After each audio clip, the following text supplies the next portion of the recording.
City Wrestling. Oh yeah! Hello everybody, welcome to Grind City Wrestling. I am your host, Dustin Starr. Be sure to follow us on social media at Grind City Media. You can follow me at Dustin Starr. Also, be sure to check out the archives because last week we talked to OVW superstar wrestlers on Netflix star Cash Flow ahead of his big Memphis Wrestling debut. And this week we've got another special interview for you. Former WWE superstar James Ellsworth will be here. So make sure you take that subscribe button to Slap City wherever you're watching, especially here on YouTube. Go check out the archives, grindcitymedia.com/podcast. I'm here all alone today, going one-on-one with James Ellsworth, and that's coming up next. Ladies and gentlemen, it is bell time. James, what's going on, man? What's up, man? I'm just here in Dallas, Texas, Fun Air Country at a signing, doing my thing. Man, yeah. Well, thank you for taking the time to talk to me here on Grind City Wrestling. What do you do in Texas? And have you seen the movie? I am going to see the movie tonight because I waited to be in Dallas, Texas to see the Iron Claw movie.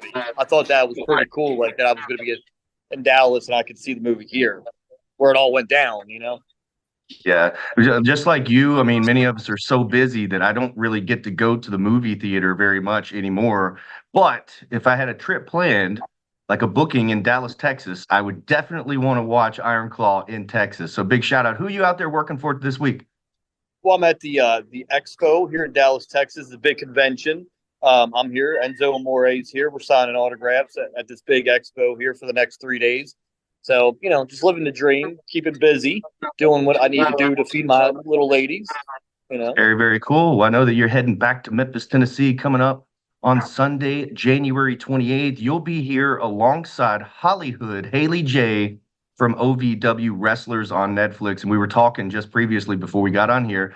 You and Haley J are apparently cool. Why does this not surprise me at all? Oh, yeah, I met her at a signing in New York. It was a big event in New York. She's a very cool chick. I hope she gets to WWE and makes it big. She has a great personality. She has the it factor, the charisma. It's good you guys are bringing her in there in Memphis Wrestling. I'm sure the Memphis faithful there are going to love Hollywood Haley J.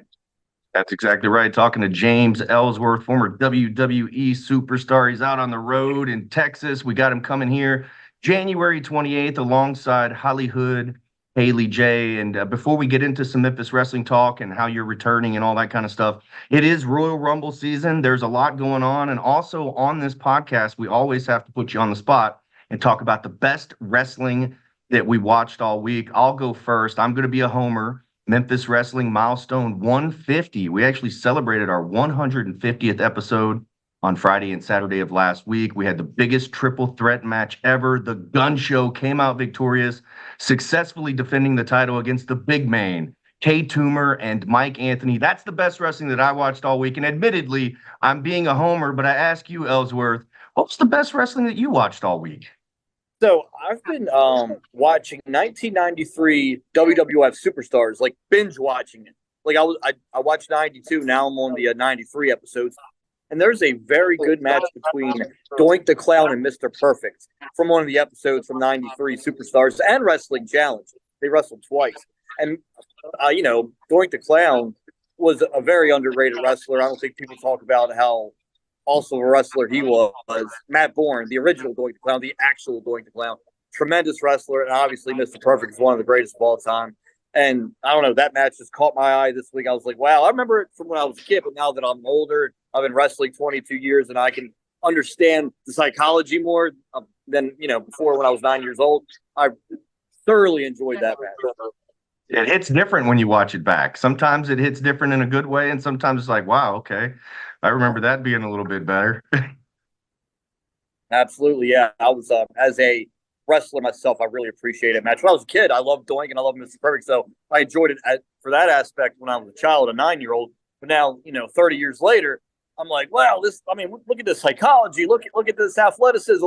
It's just great storytelling and characterization. Mr. Perfect against Doink the Clown, like both great characters. I just, check it out if you haven't recently. The character work by both was always very good. Of course, Mr. Perfect, Kurt Hennig, here in Memphis, very legendary, dropping the AWA World Championship to Jerry the King Lawler at Mid-South Coliseum. I was there for that. And another Wow. thing that sticks out in my mind, I'll never forget, Jackie Fargo counted to 4, and my uncle was carrying me out along with my mom because we were trying to beat the traffic after the King won the.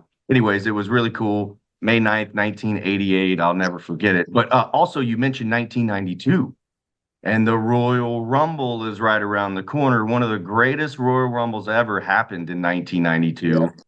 Well, as a fan, 1992, Mhm. yes, Ric Flair winning the world title, at the Royal Rumble there, that was up for grabs. That was awesome. He put on a heck of a show. He came in number 3, went the distance. And, everybody in that Royal Rumble was a star. Everybody that came through the curtain looked like a star. You knew who they were, and you were excited to see them. Every single person. That's not the case anymore, but in 92 it was.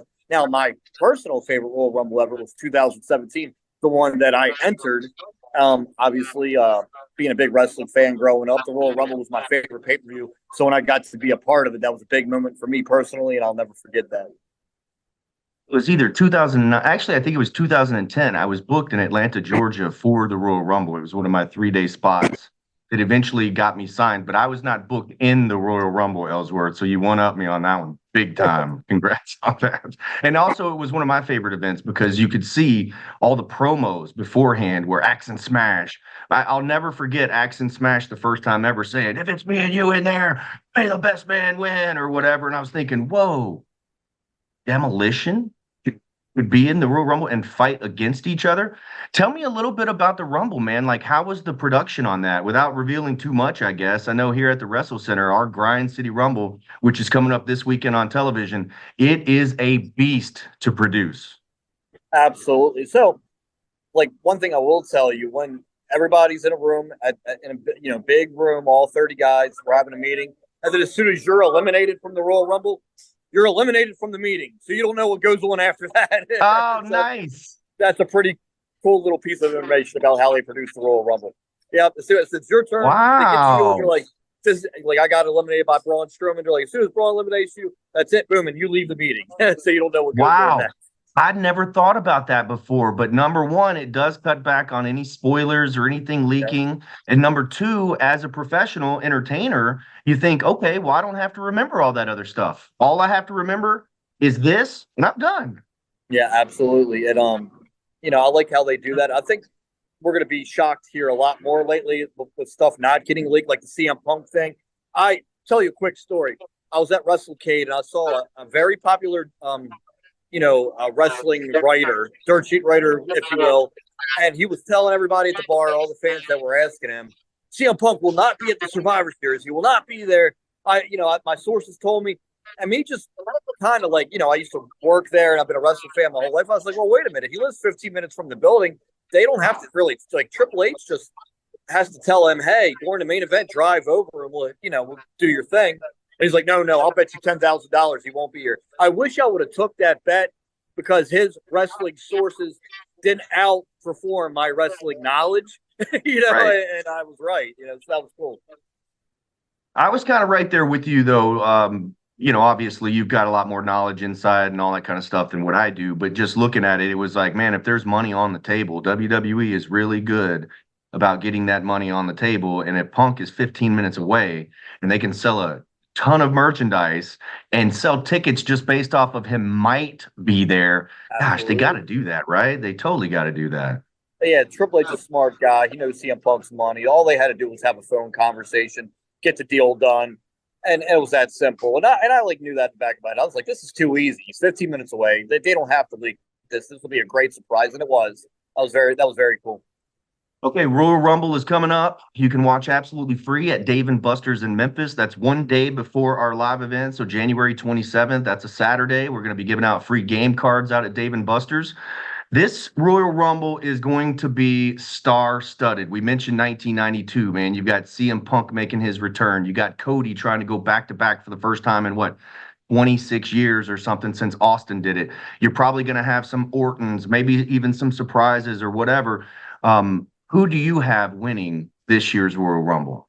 Well, it just writes itself. I think CM Punk wins the Royal Rumble. He's been like it. the last time we saw him in a match on WWE was the Royal Rumble 2014. That's 10 years. It's 10 years to the date for this year's Royal Rumble. So it's almost like it was written that way, right? It's like it was written that way. Some of these things just fall into place. It's amazing. He's going to win the Royal Rumble. He's going to challenge Seth. We're going to get The Rock against Roman. Everybody's going to be like, what about Cody? Hopefully Cody challenges Damian Priest for the Money in the Bank contract at WrestleMania, wins the briefcase. Roman beats Rock, and then Cody cashes in on Roman and wins the belt at WrestleMania. There's my theory. That sounds awesome. I'd buy a ticket to all of that right now. All right, so the big question, though, is will we see a surprise entrant from James Ellsworth? You know what? I hope so. And if we do, that's the day before I come to Memphis Wrestling. If we do, no matter what, I will still be at Memphis Wrestling the next day. So. Could you? I mean, let's just. All right, I got to take you back. I mean, before Archer came here, he worked John Moxley in a Texas death match. The next time that Archer came, he just left Orange Cassidy laying. I mean, it's like these guys are coming to Memphis, and somehow I just get lucky to where they're doing something real big right before that. Oh my gosh, if you were to enter the Royal Rumble and then come right over to Memphis, that would be absolutely incredible. Fingers crossed. All right, so you're going to be returning to Memphis Wrestling. You've been here just a couple of times already. You've got all this story going on with the Ellsworth Enterprises.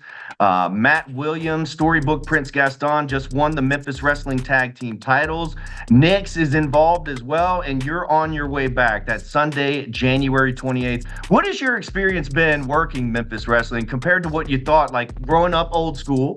You had old school Memphis Wrestling. It's back, and now you've been here a couple of times. What do you think about it?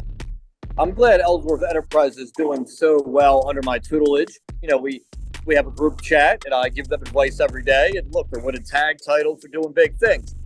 Now, as far as Memphis Wrestling is concerned, it is a breath of fresh air for me. It's a throwback to how wrestling's supposed to be done. I love the way you guys do things. I enjoy every time I come, and I look forward to it. And it's just like it's very nostalgic. And me growing up a wrestling fan my whole life, I really enjoy performing there for sure. Well, we really appreciate you coming. I appreciate your time here today on Grind City Wrestling. Have some safe travels. We'll see you coming up Sunday, January 28th, 3296 Winbrook Drive, the Memphis Wrestling Wrestle Center. The return of James Ellsworth, and then also the debut of OVW wrestler on Netflix star Hollywood Haley J. I don't know, maybe will she join the Ellsworth Enterprise? I'll have a conversation with Hollywood about it. You know, I think she would fit right in. She would make us even stronger. She has a lot of buzz right now. She's a very good wrestler. She's going to do big things in the business. And then if she gets under my tutelage, those big things will happen quicker for her. Absolutely. I am Dustin Starr. He is James Ellsworth, and this is Grind City Wrestling. We'll see you in a couple weeks. Memphis Wrestling is on fire. Join us live in 2024. Starting Thursday, January 25th, Memphis Wrestling is coming to Lafayette's Music Room in Memphis, along with former TNA World Champion Cowboy James Storm and AEW superstar Brian Cage. Reserve your seat right now. Saturday, January 27th is our next free watch party at Dave & Buster's. Watch WWE Royal Rumble with us. It's free. That's Dave & Buster's in Memphis. Sunday, January 28th, James Ellsworth returns to Memphis Wrestling for the Road to Superbound 3. Reserve your seat today. Saturday, February 24th, Memphis Wrestling returns to Strayhorn, Mississippi for another huge fundraiser benefiting the Strayhorn Band. Advance tickets save $2. All tickets are on sale now. Get yours right now at memphiswrestling.tv.